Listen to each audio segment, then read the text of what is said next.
Wildfrost, a voracious TCG set in the sunless, snowy mountaintops of Wildfrost. As part of my adventures into the Xbox Game Pass environment, I ended up replaying Wildfrost. Now, Wildfrost is a roguelike deck building game where you pick a champion from three different factions and then you build a deck around that faction. It's a fun and light-hearted game that is fairly dense in its mechanics. Wildfrost was originally released in 2023 for 2023, sorry, for Nintendo Switch and Windows. It was later ported to other consoles in 2024, and it also appeared in Xbox Game Pass, which is where I picked it up. So I originally played it when it first released, and I remember enjoying it, but clearly it was rough around the edges. If I recall right, there were some couple bugs that I kept encountering that made the game feel off. The game did have some updates following it.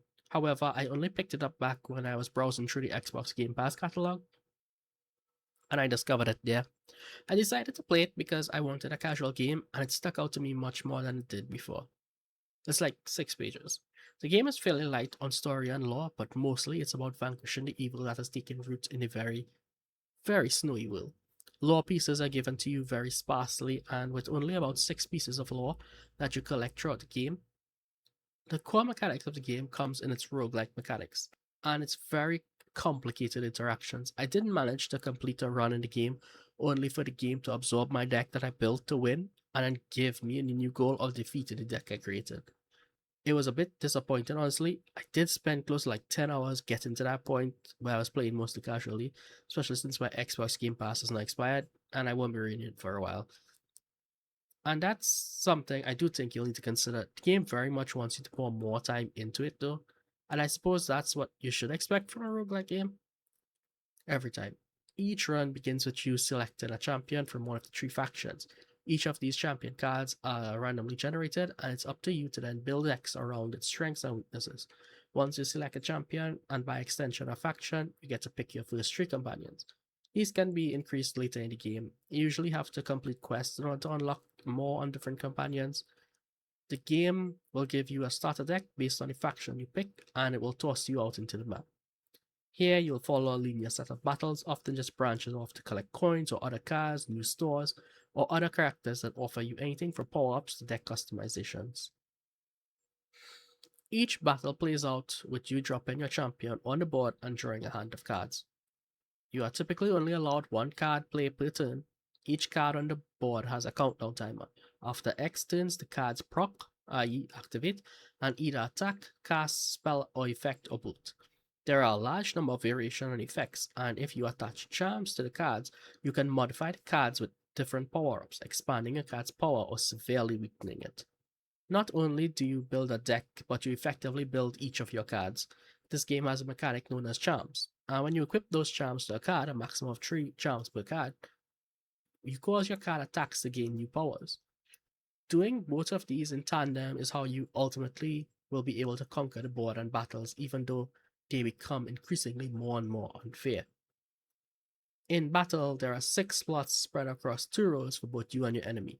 Typically, each card will only attack the very first slot on the enemy side. Some cards will come with features and variations that will allow cards to affect other cards and even your own cards. There are quite a lot of cards and effects, and I can't possibly list and explain them all, but I do know it can become quite chaotic, and depending on how much both you and your enemy have effects on cards, it can be a hassle to manage and keep track of. I can't tell you how many times I ended up losing a run because I mistracked what various cards could do at any given point in time. No doubt, at the end of it though, I wasn't even frustrated. The game provided enough indicators that ultimately it was my fault for not paying attention. There is more. Once you do a complete singular run for the very first time, the game takes your champion and the deck that you used in order to get to that point, and it makes a new enemy for you to face. Your goal then becomes defeating that new set. And to be fair, there's an in-game low point as to why that happens. After that, the game introduces several new mechanics, in particularly purple bells, that make the run even harder to complete. This is an optional thing. If you pay attention to the negative bells, you should be able to use them in your advantage going forward. This new mechanic has a good number of bells, and you'll have to complete more runs to unlock all of them. The same can be said for the new companions, new charms, new cards. Completing different quests throughout your run will give you access to new characters on the world map and new items. These characters can provide you with the ability to destroy cards in your deck that you don't want. It could be a shop with charms or cards, and it could be treasure chests that reward you with new cards. There's also a character who duplicates cards, including all of your card modifiers. The treasure chests in particular provide you with an option for 3 cards, either based on your faction or cards that could potentially work together with your faction. And you select one to add to your deck. Surrender to the elements. Despite my enjoyment of this game, and make no mistake, I enjoyed it enough to play it during my work hours, don't tell my boss, getting to the end only to be put back at the very start was a hard pill to swallow. I am aware this is how roguelike games usually play out. If you're a fan of TCG games or roguelike games, play this game. There's so much genuine charm and love in this game that it comes across in every aspect of the game.